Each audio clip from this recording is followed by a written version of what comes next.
എല്ലാവർക്കും Arya serial spoon റിവ്യൂയിലേക്ക് സ്വാഗതം. ഈ വീഡിയോ ഇഷ്ടപ്പെടുവാണെങ്കിൽ ഒന്ന് ലൈക്ക് ചെയ്ത് സബ്സ്ക്രൈബ് ചെയ്ത് ഒന്ന് സപ്പോർട്ട് ചെയ്യണം കേട്ടോ. അതൊരു മുൻപേ പ്രൊമോ റിവ്യൂ ആണ് കേട്ടോ പറയാൻ പോകുന്നത്. അലീന വൈജയന്തിയോട് പറയുന്നുണ്ട്, ഞാൻ ആ വീട്ടിൽ നിന്ന് പൊയ്ക്കോളാമെന്ന്. ഇനി ഒരു 3-4 ദിവസം മാത്രമേ ഞാൻ ആ വീട്ടിൽ നിൽക്കത്തുള്ളൂ. ജയന്തി ആ സമയത്ത് പറയുവാണ് അലീനയോട്, നിന്റെ വാക്കു ഞാൻ വിശ്വസിക്കത്തില്ല, ഇതെനിക്ക് നന്നായിട്ട് അറിയാം. ഒരു ദിവസം നീ എന്റെ മുന്നിൽ അഭിനയിച്ചതാണ്, ബാഗ് പാക്ക് ചെയ്ത് പോകുവാണ് എന്ന് പറഞ്ഞിട്ട്, അതുകൊണ്ട് നിന്നെ ഞാൻ വിശ്വസിക്കത്തേ ഇല്ല എന്ന് വൈജയന്തി പറയുവാണ് അലീനയോട്. സമയത്ത് അലീന പറയുവാണ്, അന്നത്തെ സാഹചര്യം വേറെ ആയിരുന്നു, അത് കാരണത്താലാണ് ഞാൻ ഇവിടെ നിന്ന് പോകാത്തത്. ഇനി അങ്ങനെയല്ല, ഞാൻ ഇവിടെ നിന്ന് പോയിക്കോളാം എന്ന് തന്നെ വൈജയന്തിയോട് അലീന പറയുവാണ്. വൈജയന്തി ആ സമയത്ത് ചോദിക്കുവാണ്, ഇന്നിപ്പോ എന്താ സാഹചര്യം ശരിയായത്? സമയത്ത് അലീന പറയുവാണ്, അന്നെനിക്ക് അച്ഛന്റെ അനുവാദം വേണമായിരുന്നു, ഇന്നിപ്പോൾ ആരനുവദിച്ചാലും ഇല്ലെങ്കിലും ഞാൻ ആ വീട്ടിൽ നിന്ന് തന്നെ പോളാം എന്ന് വൈജയന്തിയോട് ഉറപ്പിച്ച് പറയുന്നുണ്ട് അലീന. സമയത്ത് വൈജയന്തി ചോദിക്കുവാണ്, അപ്പോ നീ പറയുന്നത് ഇനി ഒരു 3-4 ദിവസം മാത്രമേ നീ ആ വീട്ടിൽ കാണത്തുള്ളൂ എന്നാ? അത് കഴിഞ്ഞ് നീ പോകുമെന്ന് പറഞ്ഞത് ഉറപ്പാണല്ലോ എന്ന് ചോദിക്കുന്നുണ്ട് വൈജയന്തി. സമയത്ത് അലീന പറയുവാണ്, ഉറപ്പാണ്. ശേഷം വൈജയന്തി പറയുവാണ്, നീ പോയതിനു ശേഷം എങ്കിൽ ഞാൻ ആ വീട്ടിലേക്ക് വന്നോളാന്ന് വൈജയന്തി പറയുന്നുണ്ട്. സമയത്ത് അലീന പറയുവാണ്, അത് പറ്റുകയില്ല, ഞങ്ങളോടൊപ്പം തന്നെ മാഡം വരണം എന്ന് പറയുന്നുണ്ട് വൈജയന്തിയോട്. വൈജയന്തി ആ സമയത്ത് പറയുവാണ്, ആ പരിപാടി നടക്കത്തില്ല എന്ന്, എനിക്ക് ഒറ്റ വാക്കേ ഉള്ളൂ എന്ന്. വൈജയന്തി നേരത്തെ തീരുമാനിച്ചതാണ്, ഇനി കടപ്പാറ്റൊരു വീട്ടിൽ നീയും ഞാനും ഒന്നിച്ച് കാണത്തില്ല എന്ന്, ഒരുമിച്ച് താമസിക്കുകയും ഇല്ല എന്ന്, ഇതിൽ ഇനി ഒരു മാറ്റവും ഇല്ല എന്ന് വൈജയന്തി ഉറപ്പിച്ചു പറയുന്നുണ്ട്. സമയത്ത് ദേഷ്യം വന്നിട്ട് ബബിത പറയുകയാണ്, എങ്കിൽ ഞാൻ അമ്മയോടൊരു കാര്യം പറയാം, ഇനി ചേച്ചി ആ വീട്ടിൽ നിന്ന് പോയി കഴിഞ്ഞാൽ അമ്മ വരികയില്ല. സമയത്ത് വൈജയന്തി ദേഷ്യത്തോടു കൂടി പറയണേ, വേണ്ടടി, വരില്ലടി, ഞാൻ വന്നില്ലെങ്കിലും നിനക്ക് ഒരു പ്രശ്നവും ഇല്ലല്ലോ എന്ന് വൈജയന്തി ചോദിക്കുന്നുണ്ട്. സമയത്ത് അലീന പറയുവാണ്, വേണ്ട മോളെ, എന്റെ പേരും പറഞ്ഞ് നിങ്ങൾ ആരും വഴക്ക് കൂടുകയോ ഒന്നും വേണ്ട എന്ന് പറയുന്നുണ്ട്. സമയത്ത് അലീന പറയുകയാണ്, ആ വീട്ടിൽ നിന്ന് പോകേണ്ടത് ഞാനാണ്, അമ്മയും മക്കളുമാണ് ആ വീട്ടിൽ ഒരുമിച്ച് നിൽക്കേണ്ടത്. സമയത്ത് അലീന അങ്ങനെ പറയുമ്പോഴത്തേക്ക് ബബിതയ്ക്കാണെങ്കിൽ നല്ലതായിട്ട് ദേഷ്യം വരുന്നുണ്ടേ. വീണ്ടും ബബിത വൈജയന്തിയോട് വഴക്കുണ്ടാക്കാതെ ഇരിക്കാൻ വേണ്ടി ബബിതയും വിളിച്ചുകൊണ്ട് അലീന അങ്ങോട്ടേക്ക് പോകുന്നുണ്ട്. അങ്ങോട്ടേക്ക് പോയി കഴിയുമ്പോഴത്തേക്കും രോഹിത് വൈജയോട് ചോദിക്കുവാണ്, ഇത് കുറച്ച് കഷ്ടായി പോയമ്മേ, ശങ്കരൻ പിന്നെയും തെങ്ങില് എന്ന് പറഞ്ഞതുപോലെയാണ് അമ്മയുടെ അവസ്ഥ. അങ്ങനെ കുറച്ച് കാര്യങ്ങൾ രോഹിത് പറയുമ്പോൾ വൈജയന്തി പറയുവാണ്, നിന്നോട് ഞാൻ ഒന്നും ആവശ്യപ്പെട്ട് വന്നില്ലല്ലോ, ആര് വിളിച്ചാലും ഞാൻ വരത്തില്ല, ഞാനൊന്ന് ജീവിച്ചു പോയിക്കോട്ടെ എന്ന് തന്നെ വൈജയന്തി രോഹിത്തിനോട് പറയുവാണേ. അതിനുശേഷം രോഹിത്തും ദേഷ്യപ്പെട്ടിട്ട് പോകുന്നുണ്ട്. പിന്നെ കാണിക്കുന്നതെന്ന് വെച്ചാൽ വൈജയന്തി കൃഷ്ണമോളയുമാണ്. വൈജയന്തി കൃഷ്ണമോളെ ഇങ്ങനെ നോക്കിയിട്ട് പറയുവാണ്, എല്ലാവരും പോയില്ലേ, പിന്നെ എന്തിനാണ് നീയും കണ്ണും മിഴിച്ച് ഇവിടെ നിൽക്കുന്നതെന്ന് പറയുന്നുണ്ട് വൈജയന്തി. ഇവരുടെ പുറകെ നിനക്കും പോയിക്കൂടെ എന്ന് വൈജയന്തി ദേഷ്യത്തോടു കൂടി ചോദിക്കുന്നുണ്ട് കൃഷ്ണയോട്. അതിനുശേഷം കൃഷ്ണമോളും അവിടെ നിന്ന് പോകുന്നുണ്ട്. ആ സമയത്ത് ദേഷ്യത്തോടെ ഇങ്ങനെ അവരെല്ലാരെയും പോകുന്നത് നോക്കിയിരിക്കുവാണ് വൈജയന്തി. അവിടെ നിന്നും ഇറങ്ങിയതിനു ശേഷം രോഹിത്തും ബബിതയും അലീനയും കൃഷ്ണമോളും കൂടെ ഓരോ കാര്യങ്ങൾ ആലോചിച്ചുകൊണ്ട് അങ്ങനെ ഇരിക്കുവാണ്. സമയത്ത് അവരാലോചിച്ചുകൊണ്ടിരിക്കുന്ന സമയത്താണ് അങ്ങോട്ടേക്ക് മനു എത്തുന്നത്. അങ്ങോട്ടേക്ക് വരുമ്പോഴത്തേക്ക് ഇവരെല്ലാവരും കുറെ ചർച്ച ചെയ്തുകൊണ്ടിരിക്കുവാണ്. അപ്പോൾ ചോദിക്കുകയാണ്, കുറെ നേരമായല്ലോ, നിങ്ങൾ എല്ലാവരും ചർച്ചയിലാണ്, എന്തെങ്കിലും തീരുമാനം ആയോ എന്ന് മനു ചോദിക്കുന്നുണ്ട്. ഈന ആ സമയത്ത് പറയുവാണ്, ഒരു തീരുമാനവും ആയിട്ടില്ല എന്ന്, മാഡം പിടിച്ചെടുത്ത് തന്നെ അങ്ങനെ നിൽക്കുവാണ്.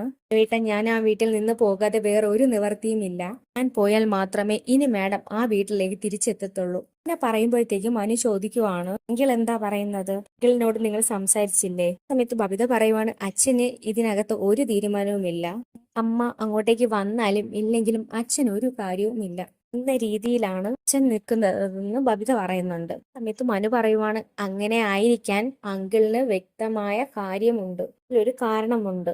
സമയത്ത് ബബിത ചോദിക്കുവാണ്, എന്ത് കാരണം, എനിക്കൊന്നും മനസ്സിലായില്ല.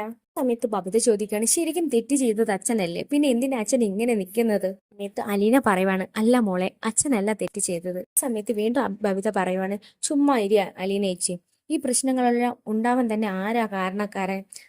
ചേച്ചി ഒന്ന് ചിന്തിച്ചു നോക്കിക്കേ. ആ സമയത്താണെങ്കിൽ ബബിതയുടെ ചോദ്യത്തിന് ഒരു മറുപടിയും അലീനയ്ക്ക് കൊടുക്കാനാകുന്നില്ല. അങ്ങനെ വിഷമിച്ചിരിക്കുവാണ് അലീന. അലീനയ്ക്ക് സത്യങ്ങളൊന്നും വിളിച്ചു പറയാൻ പറ്റത്തില്ലല്ലോ. അലീന ആ സമയത്ത് വിഷമത്തോടു കൂടി തന്നെ മനുവിന്റെ മുഖത്തേക്ക് നോക്കുന്നുണ്ട്. അതുപോലെ കൃഷ്ണമോളും മനുവിന്റെ മുഖത്തേക്ക് നോക്കുന്നുണ്ട്. സമയത്ത് മനു ഇങ്ങനെ പറയട്ടെ എന്ന രീതിയിൽ ചോദിക്കുന്നുണ്ട് അലീനയോട്. സമയത്ത് അലീന പറയുവാണ്, പറയണ്ട, വേണ്ട, എല്ലാവരും വിഷമിച്ചിരിക്കുവാണ്, ഇനി എന്ത് ചെയ്യും എന്ന്. ശ്രമത്തിൽ. എല്ലാവരും അങ്ങനെ ആലോചിച്ചിരിക്കുന്ന സമയത്ത് അങ്ങോട്ടേക്ക് ശിവൻ എത്തുന്നുണ്ട്. ചോദിക്കുവാണ്, എന്ത് പറ്റി? ഭയങ്കര ടെൻഷനിലാണല്ലോ എല്ലാവരും. നിങ്ങൾ ഉദ്ദേശിച്ച കാര്യങ്ങളൊന്നും നടക്കില്ല അല്ലേ? സമയത്ത് അനീന പറയുവാണ്, ഇല്ല അങ്കിളെ, മാഡം ഞാൻ പോയാൽ മാത്രമേ ആ വീട്ടിലേക്ക് വരത്തുള്ളൂ. അങ്ങനത്തെ പിടിവാശിയില്ല മാഡം. എന്താ ചെയ്യേണ്ടതെന്ന് ഞങ്ങൾക്കറിയത്തില്ല. ഞങ്ങൾ ഇനി തിരിച്ചു പോവുകയാണ് എന്നും പറയുന്നുണ്ട്. ആ സമയത്ത് ബബിതയും പറയുവാണ്, ഇനി തിരിച്ചു പോകാതിരുന്നാൽ ശരിയാവത്തില്ല. സെം എക്സാം ആണ് വരാൻ പോകുന്നത്. ബബിതയ്ക്കും പഠിക്കണം, അതുപോലെ തന്നെ കൃഷ്ണമോൾക്കും പഠിക്കണം. ആ സമയത്ത് രോഹിത് പറയുവാണ്, എന്റെ കാര്യമാണ് പ്രശ്നമില്ലാത്തത്. സസ്പെൻഷനിലായതുകൊണ്ട് എന്റെ കാര്യത്തിൽ പ്രത്യേകിച്ച് കാര്യമൊന്നുമില്ല. ഇവിടെ നിന്നാൽ ഇനി എല്ലാം കുളമാകും. പിന്നെ ഈ വീട്ടിലുള്ളവരെല്ലാം മോശിപ്പിക്കാം, അത്രേ ഉള്ളൂ. സമയത്ത് ശിവൻ പറയുവാണ്, അവർ വന്ന കൂട്ടത്തിൽ നീ കൂടി വന്നതാണ് അവർക്ക് ഇഷ്ടപ്പെടാത്തത്. അതുകൊണ്ട് തന്നെ ഇങ്ങോട്ടേക്ക് വരാതിരിക്കുന്നതായിരുന്നു നല്ലത്. പറയുമ്പോഴത്തേക്ക് അലീന ചോദിക്കുന്നുണ്ട്, ഞാൻ ഇങ്ങോട്ടേക്ക് വന്നത് കൊണ്ടാണോ മാഡം വരാത്തത്? ഇവര് മാത്രം വന്നിരുന്നെങ്കിൽ മാഡം വരുമായിരുന്നോ? അങ്ങനെ തോന്നുന്നുണ്ടോ എന്ന് അലീന ചോദിക്കുമ്പോഴത്തേക്കും ബബിത പറയുവാണ്, ഒരിക്കലുമില്ല, അമ്മ വരികയില്ല. അമ്മയ്ക്കാണെങ്കിൽ ഭയങ്കര പിടിവാശിയാണ്. സമയത്ത് അലീന പറയുവാണ്, ഞാൻ ഇങ്ങോട്ടേക്ക് വന്നത് എന്റെ കൂടപ്പിറപ്പുകളുടെ കൂടെയാണ്. എന്റെ ഒരു ആഗ്രഹമായിരുന്നു അങ്ങനെ ഒരു ദിവസമെങ്കിലും ഈ വീട്ടിൽ വന്ന് താമസിക്കണം എന്നുള്ളത്. കാരണം ഇതിനു മുൻപ് ഈ വീട്ടിൽ ഞാൻ താമസിച്ചിരുന്നത് ഒരു വേലക്കാരിയായിട്ടല്ലേ? ശരിക്കും അങ്ങനെ ആയിരുന്നു ഞാൻ ഈ വീട്ടിൽ താമസിക്കേണ്ടത്. അങ്ങനെ അലീന സംസാരിക്കുമ്പോഴത്തേക്കും ശിവൻ എന്തോ പോലെ ആയി അങ്ങനെ നിൽക്കുവാണേ. അലീന വീണ്ടും പറയുകയാണ്, ഞാൻ അവകാശം ചോദിച്ചതോ ഒന്നുമല്ല. എന്റെ ആഗ്രഹം ഞാൻ ഒന്ന് നടപ്പിലാക്കി, അത്ര മാത്രമേ ഉള്ളൂ. ഏതായാലും ഞങ്ങൾ പോകുക. സമയം ശിവൻ തലയാട്ടിയിട്ട് ഇത്തിരി വിഷമത്തോടു കൂടി നിൽക്കുവാണ്. ഇവൻ അങ്ങോട്ടേക്ക് പോകാൻ തുടങ്ങുമ്പോഴത്തേക്ക് അലീന പറയുവാണ്, അങ്കിളെ ഒരു കാര്യം കൂടെ. അങ്കിളെ, ഒരു 3-4 ദിവസത്തിന് ശേഷം ഞാൻ ആ കടപ്പാട്ടൂരിൽ നിന്ന് പോകും. ഞാൻ പോയി കഴിഞ്ഞിട്ട് മാഡത്തെ വീട്ടിലെത്തിക്കേണ്ടത് നിങ്ങൾ എല്ലാവരുടെയും കൂടെ കടമയാണ്.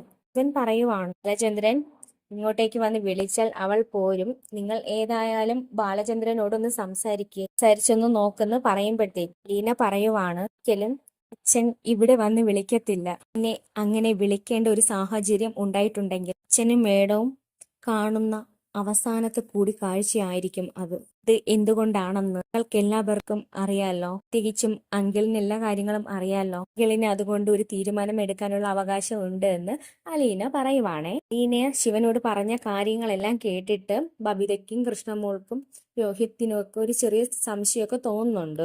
ഒന്നും മനസ്സിലാകാതെ അവരങ്ങനെ നിൽക്കുവാണേ. ബാക്കി കാര്യങ്ങൾ എന്തെങ്കിലും ആയിക്കോട്ടെ എന്ന മട്ടിൽ ശിവൻ അങ്ങോട്ടേക്ക് പോകുമ്പോഴത്തേക്ക് എല്ലാവരും അവിടെ നിന്ന് പോകുന്നുണ്ട്. അതിനുശേഷം അലീന പറയുവാണ്, ഇനി നമുക്ക് ഇവിടെ നിൽക്കേണ്ട, നമുക്ക് എല്ലാവർക്കും പോകാന്ന് പറയുന്നുണ്ട്. എല്ലാവരും റെഡിയായി വാ എന്ന് പറയുന്നുണ്ട് അലീന. അങ്ങനെ എല്ലാവരും ബാഗും ഡ്രസ്സൊക്കെ എടുക്കാൻ വേണ്ടി പോകുവാണേ. എല്ലാം കണ്ടിട്ട് ആകെ വിഷമിച്ച് അവിടെ നിൽക്കുവാണേ മനു. അതിനുശേഷം എല്ലാവരും വീട്ടിലേക്ക് തിരിച്ചെത്തുന്നു. അപ്പോൾ കാറിൽ നിന്നും ആരും ഇറങ്ങുന്നില്ല. രോഹിത്തും ബബിതയും കൃഷ്ണമോളും അലീനയും അങ്ങനെ കാറിനകത്ത് തന്നെ ഇരിക്കുവാണ്. നേരം രോഹിത്ത് ചോദിക്കുവാണ്, എന്താ എല്ലാവരും വണ്ടിയിൽ തന്നെ ഇരിക്കുന്നത്, ആരും ഇറങ്ങുന്നില്ലേ എന്ന് ചോദിക്കുന്നുണ്ട്.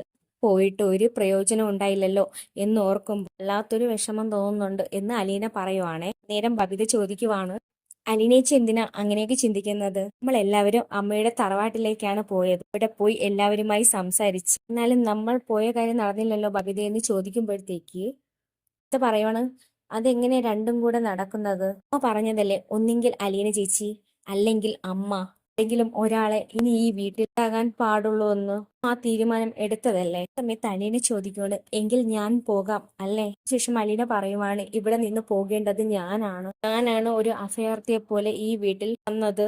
ഞാൻ ഇനി തിരിച്ചു പോകണം. ഞാൻ പോകാത്ത രീതിയിൽ ഇവിടെ പിടിച്ചു നിർത്തുന്ന യാതൊരു തരത്തിലുള്ള ബന്ധവും ഇല്ല. അങ്ങനെ പറയുമ്പോഴത്തേക്ക് ബബിത പറയുവാണ്, അങ്ങനെ പോകാനാണെങ്കിൽ എല്ലാവർക്കും പോകാം. ഇപ്പൊ തന്നെ അമ്മ പോയില്ലേ, അമ്മയ്ക്ക് എന്തെങ്കിലും പ്രശ്നമുണ്ടായോ? അതുപോലെ എനിക്ക് പോകണം എന്ന് ഞാൻ കരുതിയിട്ടുണ്ടെങ്കിൽ എനിക്കും പോകാം. ഇതിനും വലിയ പ്രശ്നങ്ങളൊന്നും ഇല്ല. അതുകൊണ്ട് തന്നെ ഒന്നും പറയാതെ ഇങ്ങോട്ടേക്ക് ഇറങ്ങി പോര് അലീനേച്ചി എന്ന് പറയുന്നുണ്ട് ബബിത. എല്ലാവരും വണ്ടിയിൽ നിന്ന് ഇറങ്ങിയിട്ട് വീട്ടിലേക്ക് ചെന്ന് കയറുമ്പോഴത്തേക്ക് വാതിൽ തുറന്ന് ഇറങ്ങി വരുന്നുണ്ട് ബാലചന്ദ്രൻ. എന്നിട്ട് ബാലചന്ദ്രൻ ചോദിക്കുവാണ്, എന്ന് പോയപ്പോ 4 പേരുണ്ടായല്ലോ, ഇപ്പൊ എന്താ 3 സമയത്ത് ബബിത ദേഷ്യത്തോടുകൂടി പറയുന്നത്, അച്ഛൻ എന്താ കണ്ണ് കാണത്തില്ലേ?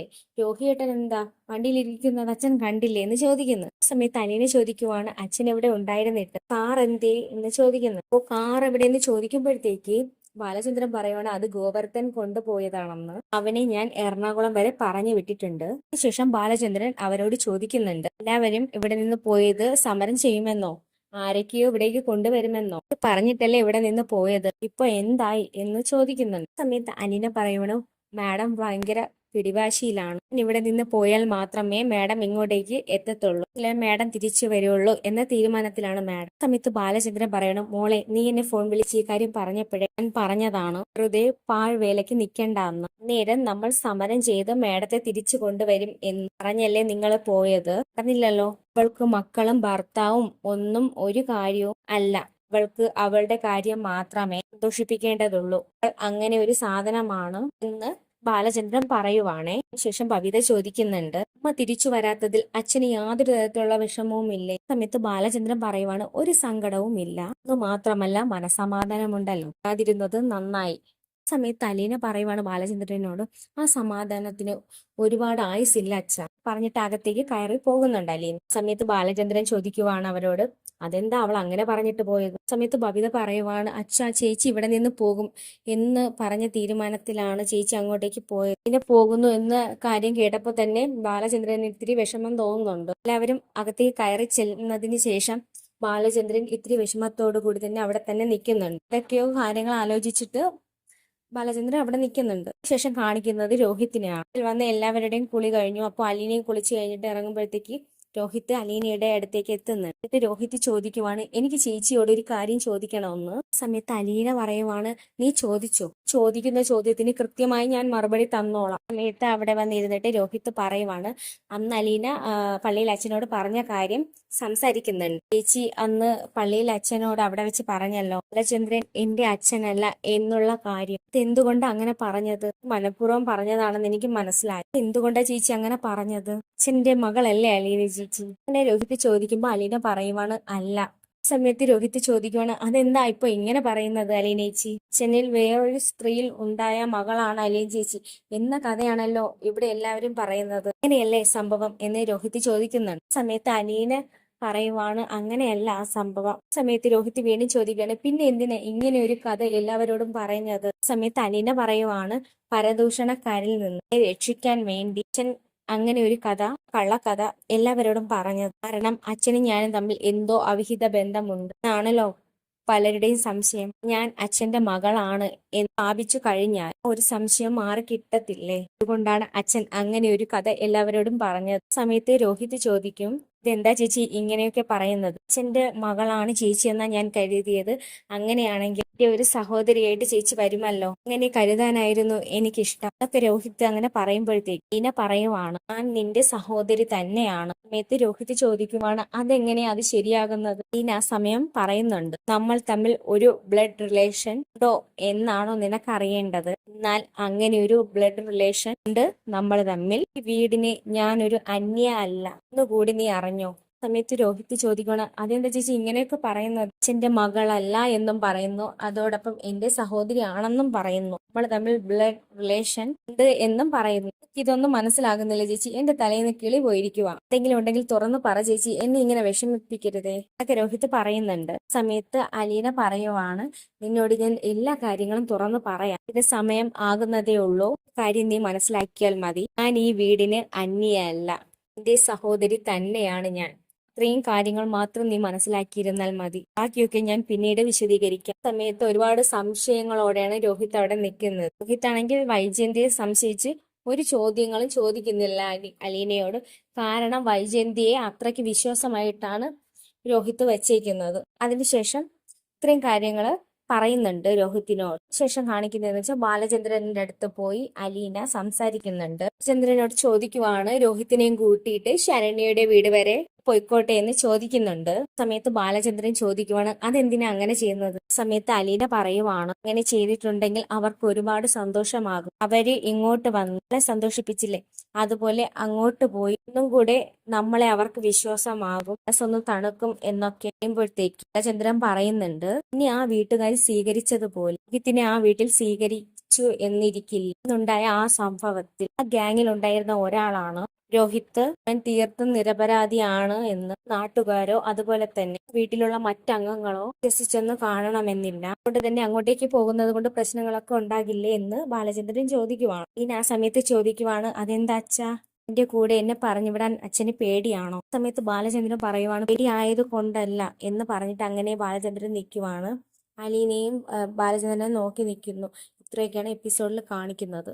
വീഡിയോ ഇഷ്ടപ്പെടുവാണെങ്കിൽ ഒന്ന് ലൈക്ക് ചെയ്തും സബ്സ്ക്രൈബ് ചെയ്തും ഒന്ന് സപ്പോർട്ട് ചെയ്യണം കേട്ടോ.